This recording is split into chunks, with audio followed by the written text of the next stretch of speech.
Hi అండి అందరికీ welcome to Rishith Kritik blogs. మేమైతే అన్నవరం సత్యనారాయణ స్వామి టెంపుల్కి వచ్చామండి. ఆంధ్రప్రదేశ్లో ఒక ప్రముఖ క్షేత్రం ఈ అన్నవరం సత్యనారాయణ స్వామి క్షేత్రం. మేము దర్శనం చేసుకోవడానికి వెళ్తున్నాము. దర్శనం అయ్యాక వ్రతం చేయించుకుంటామండి. సత్యనారాయణ వ్రతం చేసుకోవడానికి వెళ్ళాము.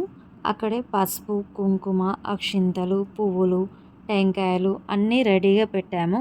పంతులు గారు వచ్చి గౌరీదేవిని చేయమన్నారండి. గౌరీదేవిని చేసి పెట్టాము, కలశం పెట్టాము. తర్వాత దీపారాధన చేశాము.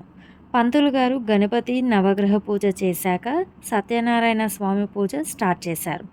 మారేడు దళంతో శంకరుడికి పూజ, తులసి దళంతో సత్యనారాయణ స్వామి వారికి పూజ, పక్కన ఉన్న సత్యవతీదేవికి కుంకుమార్చన చేశాము. హారతి ఇచ్చి నైవేద్యం పెట్టామండి. దర్శనం కథ కంప్లీట్ అయ్యాక నిత్యాన్న ప్రసాదానికి వెళ్ళామండి. లైన్లో నిల్చున్నాము. తర్వాత హాల్లోకి పంపించారు. అరటాకు వేసి భోజనం వడ్డించారండి. దేవుడికి నైవేద్యం పెట్టాక ఓం సత్యదేవాయ నమః అనే మంత్రాన్ని అందరితో చదివించారు. తర్వాత అందరూ అన్నప్రసాదాన్ని తీసుకున్నామండి. భోజనం అయితే చాలా బాగుంది.